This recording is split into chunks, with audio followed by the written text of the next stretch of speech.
This podcast is produced by Benchmark Education.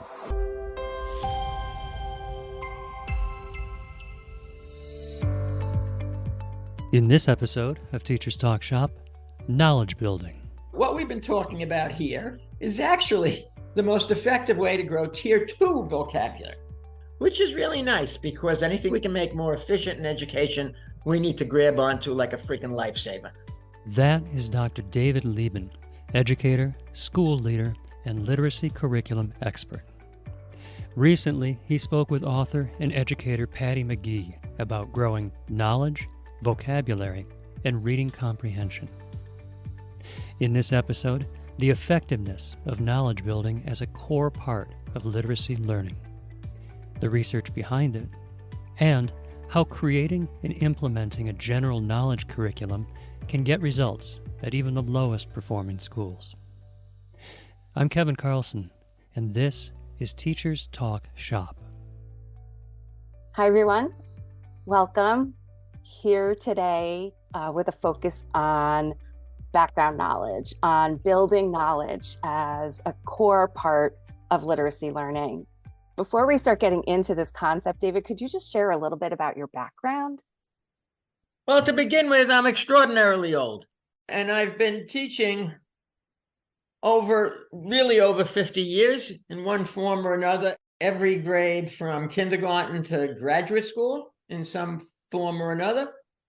And most of my teaching has been grades 3 or 4 to 9, but I've also worked with K to 2. I was a principal of a school in Harlem, and to give a sense of why I've become a literacy guru kind of guy, my wife and I started a school in Harlem. We proceeded after a couple of years to get the lowest reading scores in the city of New York, which you should be impressed by. There's very few people who got the lowest reading scores in the city of New York, and there was one actually every year. Somebody's got to be at the bottom. Most of those don't talk about it, however. So we did. We got the lowest reading scores in the city of New York. We changed from what was then called the whole language curriculum to a more systematic phonics curriculum. And over a period of time, we also developed our own knowledge curriculum, which we'll talk about, I think. Yeah. And also our own close reading curriculum. And so over a period of years, you never turn around everything in 1 or 2 years unless you cheat. It takes years. Over a period of years, we did quite well. And I got a call as a principal at a school from somebody working for the chancellor of the city of New York asking if I would talk to principals. I said no, because I can't do much in 45 minutes. But that person came to the school and spent 2 days at the school looking at everything, including the knowledge curriculum. And that was one of the lead writers, David Coleman of the Common Core Standards. At that time, that was before the standards. This was in the mid-90s. He contacted Meredith, my wife, and myself. And so we worked on the standards. And I synthesized the research that was in Appendix A for the Common Core Standards. And working primarily, my wife led the group of cognitive scientists who determined what the levels of complexity are for each grade. Well, what is complex in second grade? What is complex in third grade, and so forth? Yeah. And ever since that time, I've been working with states and districts and publishers on literacy and literacy curriculum. So interesting. So many facets in that, so much history there. Can you tell us more about that knowledge curriculum that you're talking about? Sure. When we realized we needed a knowledge curriculum, because once we abandoned whole language and got a systematic phonics program and a fluency program, all of which is in our book, Know Better, Do Better, our first book. We're working now on a second. Unless you're prepared to suffer for long periods of time, don't endeavor to write a book. We realized that even when our kids could read something quite fluently, there would be times that there were ideas or concepts or events or institutions or people in the text that threw kids off. One of the first was, and you'll see from this example, it didn't have to be informational text. our fourth graders were reading Cynthia Ryland, a boar out there. And it's an intriguing little story. And they really didn't get it. And so the shortest distance between 2 points in terms of diagnosing why kids don't understand something is something extremely radical. Ask the kids. And it became clear that they were reading the story differently because the story talked about a bull with a golden horn. And they didn't know that there was not such a thing as a bull with a golden horn. So their sense of that text and where it was going was completely different than the author intended. And that's an example of if you don't have knowledge, that it throws you off. And so we developed our own general knowledge curriculum. This was the mid-90s. There was no such thing as knowledge-based ELA programs, which they're on now. The closest thing was E.D. Hirsch. Some of you may know Core Knowledge, what every second grader should know, what every third grader should know. But that was way too Eurocentric for our school, which was at that point the largest school in Harlem, K-8. So we made our own general knowledge curriculum. And it was in the early days of the internet, but we used a lot of online text. We made sure that the full-length works we were doing were not just fiction, but nonfiction. And that's primarily the way we had the general knowledge curriculum, but we also made it part of the culture of the school. So, for example, if the third grade was studying for 3 weeks West African kingdoms, then the hallways were covered with what they learned from West African kingdoms, and the artwork was from West African kingdoms, a lot like the knowledge building curriculum that exists now, which didn't exist then. We also had what we called Knowledge Jeopardy, where each of the 5 classes in each grade competed against each other to answer questions about the topics for that month. So if the topic for that month in the third grade was space, everybody got together in the auditorium, and each class, every kid got to go up to the stage, and just like Jeopardy, they had to answer questions about space, and whoever got the most points, that class won. The kids were pretty good about it. The teachers got a little competitive and would sometimes start saying, well, Mr. Liben, I made all the questions. I don't think that was a fair question. I was worried that we're going to start yelling at each other. But that's good, because what it meant was that the idea of knowledge, of growing knowledge, became embedded in the culture of the school. And that's what these new knowledge-based programs are trying to do. After the break, research around knowledge building. Stay with us. Cultural inclusivity. It's the focus of a new forward-thinking book series for grades K through 6. This is Represent. Students of all backgrounds will be immersed in authentic texts, seeing themselves, their lives, and what's relevant to them right there on the page. Represent offers more than 200 high-quality student books in both print and digital, spanning 10 knowledge strands and created by diverse, acclaimed authors and illustrators. Robust teaching tools support responsive teaching, build knowledge and perspective, and differentiation. You'll also find on-demand professional development. Represent, an unusually inclusive literary opportunity to broaden students' horizons. Learn more at benchmarkeducation.com. Can you share maybe some examples of things that have shifted, not just in your thinking, but in perhaps any writing or research that's out there around knowledge building? Sure. There's 2 kinds of research. There's surveys of other research. And the most recent and the most extensive, I would say, is a study by Cervetti and Wright in 2020 in the Handbook of Reading Research, Volume 5, that synthesized all of the research going back 50 years on the importance of knowledge. And a similar study was replicated in Australia. So there's really good research on why knowledge is essential. And some of you may be familiar with Natalie Wexler's book, which also helped bring knowledge into the world. And of course, the Common Core standards, college and career ready standards in states now, whether they're Common Core or not, call for 50% informational text. That's moved the needle more into growing knowledge. Some of the specific research shows this is by Dan Willingham, a cognitive psychologist, that knowledge builds on knowledge. So if knowledge builds on knowledge, the sooner you start growing knowledge, the better. And that means that this idea of growing knowledge is not just in elementary school, but not just in grades 3 and up or 3 to 8, et cetera, but right in K to 2 through read aloud, because the text that you need to grow knowledge in K to 2, when you're reading aloud, it would be through read aloud. What kindergarten and first grade students and even second grade students can read on their own is not going to grow their knowledge to the extent that read aloud does.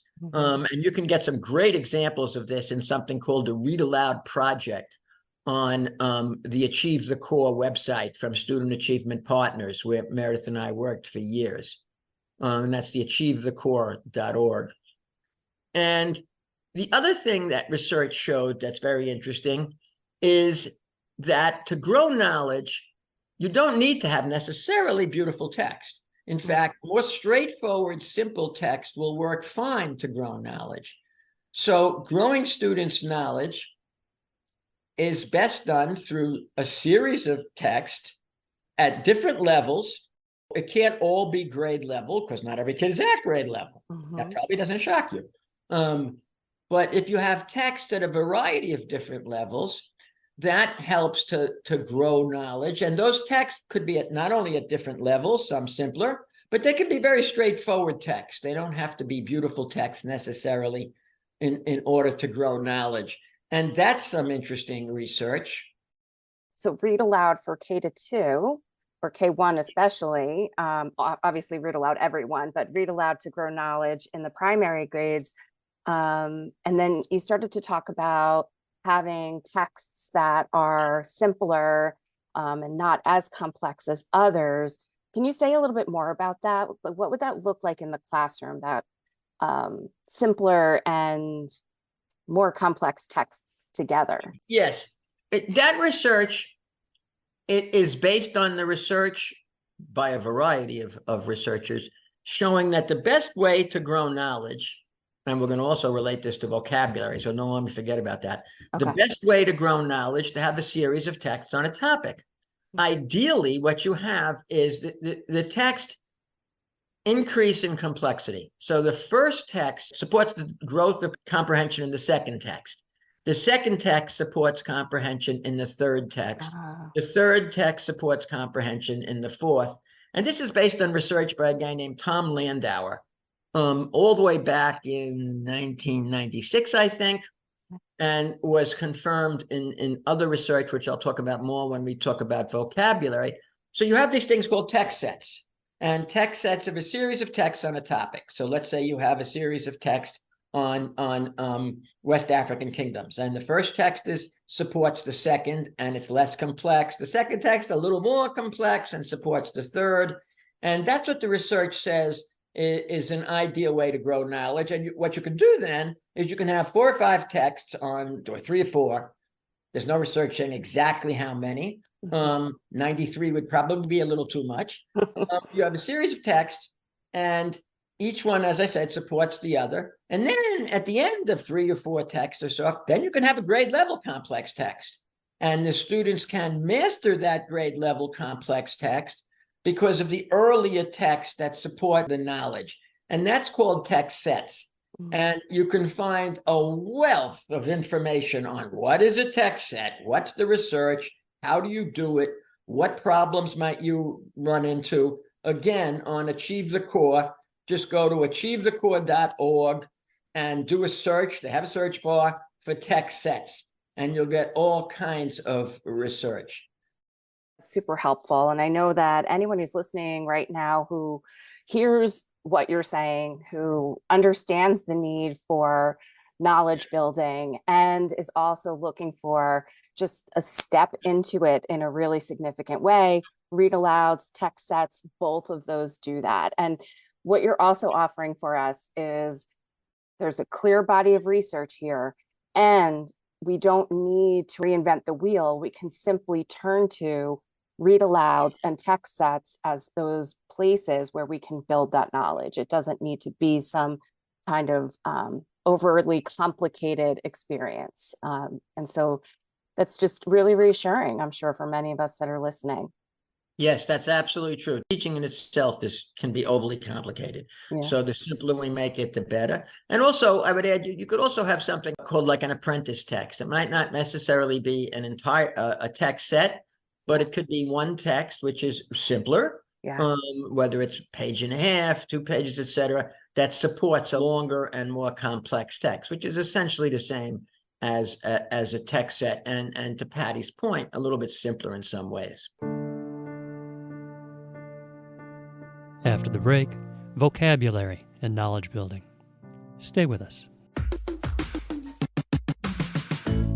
Benchmark Education presents Spot On and Enfoque N, new integrated print and digital series that combine literature, science, social studies, and more. Over 400 books in each language, in both English and Spanish, original and classic tales from beloved award-winning authors. Teacher's guides provide lesson plans, professional development tips, English learner supports, and more. The digital experience includes fully interactive ebooks with annotation tools and customizable pages. Discover the wide array of subjects and resources in Spot On and Enfoque N.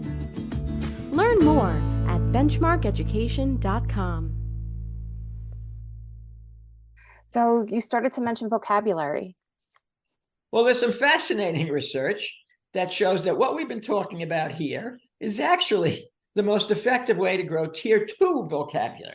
Now, of course, you're growing tier 3 vocabulary if you read 5 texts about explorers or West African kingdoms or space. You're, of course, going to be growing tier 3 vocabulary. But it turns out that that's the most efficient way to grow tier 2 vocabulary, which is really nice because anything we can make more efficient in education, we need to grab onto like a freaking lifesaver. And this research is fascinating. It was done by Cervetti and Wright. And what they did is they took 5 texts on birds. They had 5 texts on birds, and then they had 5 texts that jumped around from topic to topic. So one was about birds, one was about trees, one was about plants, etc. But they did something really elegant and intelligent. They took 10 tier 2 words like important, various, well, you all know what tier 2 words are, and they embedded those into the text.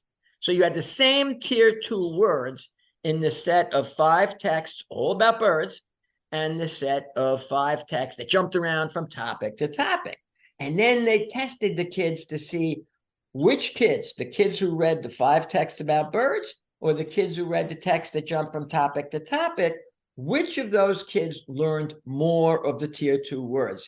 And as you could probably predict from the way I'm going here, the kids who read the 5 texts about birds gained more vocabulary. Now, those 5 texts were also what the authors called conceptually coherent. You know, they made sense. The first text was an introduction about birds. The second text might be nest building. The third text might be migration patterns. And that's really fascinating because it means when we do these things like growing knowledge, whether we're using something like an apprentice text or whether we're using a series of texts in a text set, or better yet, if we're doing both, then what happens is we're not only growing knowledge, but we're growing vocabulary. Yeah. And this is kind of like, some of you may have heard the term the dinosaur effect or the horse effect. Kids who spend all their spare time that they can reading about dinosaurs or horses, they have these amazing vocabularies, not just Ankylosaurus and pterodactyl, but all kinds of tier 2 vocabulary because they've been reading one thing after another on text sets, on a topic. So it's really a bonus. This idea of a series of texts on a topic grows knowledge. Knowledge is essential to enhancing comprehension. It grows vocabulary. Vocabulary is essential to comprehension. And if we combine them, in the way we've been talking about, then we enhance reading comprehension. Wow. That's a mouthful. Yeah, but it's a win. It's a win-win on it all, on really just supporting readers in becoming stronger readers in all the different facets that are needed.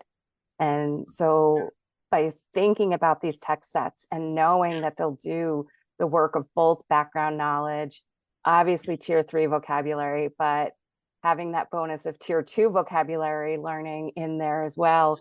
And most kids, and maybe sometimes it just depends on the topic, but most kids cannot resist informational text. It's just that learning is just absolutely magnetic for them. And so it's a win all around. That's absolutely true. And to that point, what would most parents want? How many kids are going to come home and talk about comprehension strategies? Today, we learned about visualizing. And the teacher promised me that tomorrow we're going to do main idea compared to dinosaurs or whales or monsters or sports or space. Right. And then there's that instant reflection that's happening when they're talking about what they've learned, which we know is one of the best ways for knowledge and learning to stick. It's like the most fertile soil for all the things that can grow. That's so true. And it enhances kids' sense of themselves. I was in a class that was studying space. And one of the things was they addressed the question of, is it fair for all this money to go into exploring space when there are people who need help in communities around the country, such as yours? There were kids who came from low income, middle income, et cetera. And they got into a real discussion about that. And at the end, I complimented them on the depth of their discussion, on their ability to talk about an issue. And I said, most of the time, this kind of topic or this kind of controversy is not done with kids in 4th or 5th grade. And they were incensed. What do people think? We're stupid? They were absolutely incensed that they couldn't talk about something this controversial, and they could talk about it intelligently because they've been studying space for whether it was 3 or 4 weeks. Wow. Right from the mouths of students saying it all. Right. Well, thank you for taking the time with us today. Thank you for sharing your extensive experience, knowledge about knowledge, and the research that has driven your work and has inspired your work, and your own work that's driven the research, and all that you shared with us today. It's not only inspiring, it feels actionable right away. So thanks very much. You're very welcome, and thank you. Thank you, Dr. David Liben. Thank you, Patty McGee, and thank you for listening to Teachers Talk Shop. In that conversation, David twice referenced the research of Dr. Gina Cervetti. We had Gina as a guest here in Season 2, Episode 1, Leveraging Knowledge for Reading Success. Go to teacherstalkshop.com to check it out. Throughout this season, we talk with leading literacy experts to explore current understandings and nuances of teaching and learning literacy. Our aim is to present a 360-degree view of literacy that positions us to address the needs of all students in today's classrooms. If you want to connect the children in your own classroom to the world around them, check out the Raycraft Books Culturally Relevant Trade Book Libraries. These are award-winning picture books, early chapter books, middle grade books, and graphic novels that are ideal for knowledge-building read-alouds. Authentic stories by authors and illustrators from underrepresented communities, and teacher support for every title. Go to benchmarkeducation.com/knowledge building trade books. That's benchmarkeducation.com/knowledge building trade books to learn more about the Raycraft Books Culturally Relevant Trade Book Libraries. Thanks for listening. For Benchmark Education, I'm Kevin Carlson.